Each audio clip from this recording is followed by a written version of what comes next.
आपको अपडेट करेंगे। पीआईए पाकिस्तान में चैंपियंस ट्रॉफी में शिरकत करने वाली टीमों को सफरी सहूलियात फराहम करेगी। पीआईए ने पीसीबी के ताउन से टीमों के अंदरूनी मुल्क आमद रफ्त के खुसूसी इंतजामात कर लिए हैं। आपको बताएं कि पीआईए पाकिस्तान में चैंपियंस ट्रॉफी में शिरकत करने वाली टीमों को सफरी सहूलियात फराहम करेगी।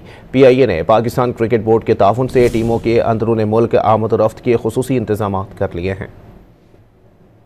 आपको अपडेट करेंगे। पीआईए पाकिस्तान में चैंपियंस ट्रॉफी में शिरकत करने वाली टीमों को सफरी सहूलियात फराहम करेगी।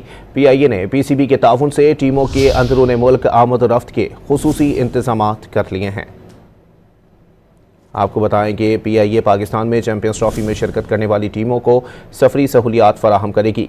पीआईए ने पाकिस्तान क्रिकेट बोर्ड के ताउन से टीमों के अंदरूनी मुल्क आमद रफ्त के खुसूसी इंतजामात कर लिए हैं।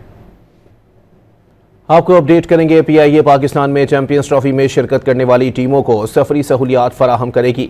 पीआईए ने पीसीबी के ताउन से टीमों के अंदरूनी मुल्क आमद रफ्त के खुसूसी इंतजामात कर लिए हैं। आपको बताएं कि पीआईए पाकिस्तान में चैंपियंस ट्रॉफी में शिरकत करने वाली टीमों को सफरी सहूलियात फराहम करेगी। पीआईए ने पाकिस्तान क्रिकेट बोर्ड के ताउन से टीमों के अंदरूनी मुल्क आमद रफ्त के खुसूसी इंतजामात कर लिए हैं।